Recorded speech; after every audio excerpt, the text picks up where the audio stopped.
আসসালামু আলাইকুম। কেমন আছেন সবাই? বাড়ি ফেরার পথে হঠাৎ চোখে পড়ল মিষ্টি কুমড়ার ফুল। দুর্লভ জিনিস বটে, তাই বাসায় চট করে নিয়ে এসে বানিয়ে ফেললাম মিষ্টি কুমড়ার ফুলের বড়া। প্রথমে ফুলগুলোকে ভালো মতো পরিষ্কার পানি দিয়ে ধুয়ে মাঝখান থেকে কেটে এর বোটা এবং রেণুগুলো সরিয়ে নিব, যাতে করে ভাজার সময় এই বোটা বা রেণু না থাকে, এবং চেষ্টা করব এরকম পাতলা শেপ দেওয়ার যাতে বড়াগুলো সুন্দর হয়। প্রথমেই শুকনো উপকরণ হিসেবে আমি নিয়ে নিচ্ছি 2 টেবিল চামচ বেসন এবং নিয়ে নিচ্ছি 3 টেবিল চামচ টেম্পোরা পাউডার। আপনাদের হাতে টেম্পোরা পাউডার না থাকলে আপনারা চালের গুঁড়াও মিশিয়ে নিতে পারেন, এতে করে পাকোড়াটি বা বড়াটি মচমচে হয়।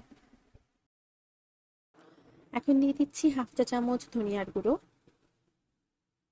1/2 চা চামচ লাল মরিচের গুঁড়ো। আপনারা যেরকম ঝাল পছন্দ করেন সেভাবে লাল মরিচের গুঁড়োটি বাড়িয়ে কমিয়ে নেবেন।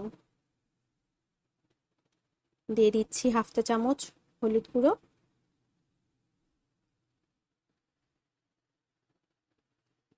এবং নিচ্ছি পরিমাণ মতো লবণ। আমি এখানে 1 চা চামচ লবণ নিয়েছি। এখন সবগুলো শুকনো উপকরণ একসাথে মিক্সড করে পরিমাণ মতো পানি দিয়ে এভাবে আমরা ব্যাটারটা তৈরি করে নিব, যাতে করে খুব পাতলাও না হয়ে যায়, খুব ঘনও না হয়ে যায়। কনসিস্টেন্সিটা থাকবে ঠিক এরকম।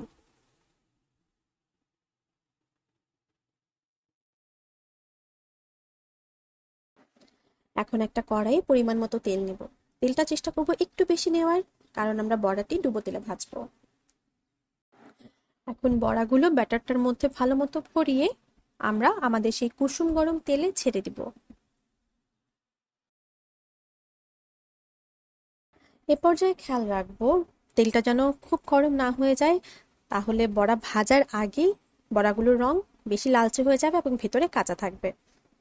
সবগুলো বড়া দেওয়ার পরে যখন এরকম লালচে বাদামি সুন্দর একটা রং চলে আসবে, তখন একটা স্টেইনার দিয়ে সুন্দর করে বড়াগুলো তুলে নিয়ে আসবো। আমি একটা প্লেটে একটা টিস্যু বিছিয়ে তারপর বড়াগুলো তুলেছি, যাতে করে বড়ার অতিরিক্ত তেল টিস্যুতে শুষে নেয়।